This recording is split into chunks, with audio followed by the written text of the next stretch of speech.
দপ্তর না, একটাই দপ্তর, মাটি নিয়ে কাজ করে একটাই দপ্তর, সেটা হলো যে দপ্তরে আপনারা আসছেন, মৃত্তিকা সম্পদ উন্নয়ন ইনস্টিটিউট। সাধু বাংলায় মাটিকে বলে মৃত্তিকা, তাই না? মৃত্তিকা হলো আমাদের মায়ের মতো। মা যেমন শুধু দিয়েই যায়, সে নিজে কি পাবে এটা আশা করে না। এই জমিও তাই, কিন্তু আমাদের এ শুধু দিয়েই যাচ্ছে।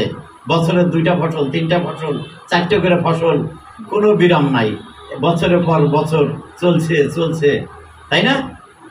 একই অবস্থা। দেখেন আমাদের এই জমিগুলোতে এই যে ফসল হচ্ছে, আপনি একটা আলুর সময় একটা আলু কেটে আলু দেন, ধানের সময় একটা চারা দেন, বা টমেটো করলে একটা চারা দেন, তাই না?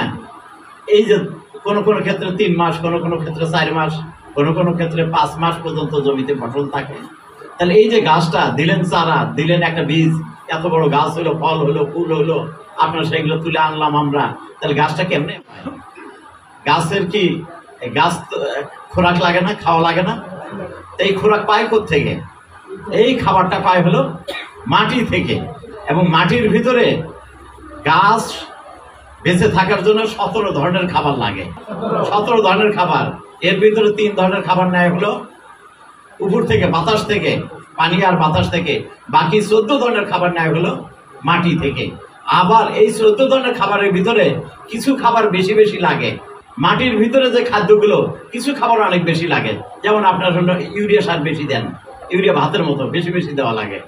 পটাশ সারও বেশি দেন, হ্যাঁ, টিএসপি সারও বেশি দিচ্ছেন, ড্যাপ দিচ্ছেন, তাই না?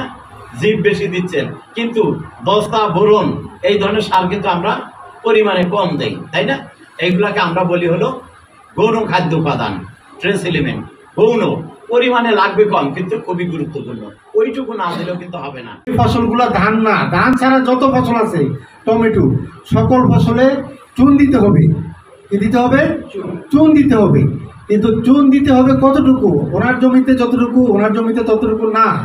আমরা এখন সারা বাংলাদেশ কৃষি বিভাগ আমরা প্রচার করতেছি 1 শতকে 4 কেজি। 1 শতকে কয় কেজি? 4 কেজি। এটা হলো কমন একটা কথা, পরীক্ষা করে না।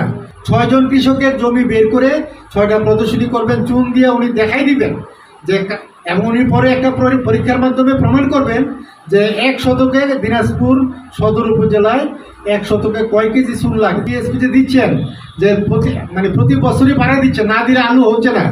এটা করতে গিয়ে জমির যে আপনি ক্ষতি করে ফেলতেছেন, সেই ক্ষতির থেকে বাঁচার একমাত্র উপায় হলো চুন দেওয়া। একমাত্র উপায় কি? চুন দেওয়া। আরেকটা জিনিস দেওয়া, জৈব পদার্থ।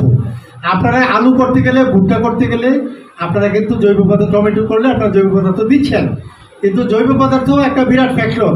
তারপরে মাটির ধরন একটা ফ্যাক্টর। অর্থাৎ দিনাজপুর সদরের মাটি কি হালকা মাটি নাকি ভারী মাটি? ভারী মাটি আপনারা বুঝেন, কাদামাটি। কাদামাটি হলো ভারী মাটি, আর বাইলা মাটি হলো হালকা মাটি। যদি হালকা মাটি হয় তাহলে চুন বেশি লাগবে। হালকা মাটি হলে চুন দিলে চুন চলে যায়, বৃষ্টির পানিতে মাটির নিচে চলে যায়, কিন্তু কাদামাটি হলে চুন মাটির নিচে যেতে পারে না বা কম যায়। তাইলে ওনার জমি হলো কাদামাটি, ওনার জমি হলো বাইলা মাটি।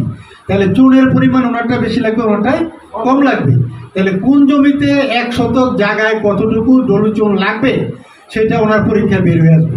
এই জন্য আমার ইচ্ছে মতো চুন দিলেও হবে না, যে স্যারে বলে গেছে চুন দিলে ভালো হবে, ঠিক আছে স্যারে 4 কেজি বলছে আমি 8 কেজি দিব, এটা যেন না হয়। অর্থাৎ মাটির চাহিদা অনুযায়ী আপনাকে চুনটা দিতে হবে।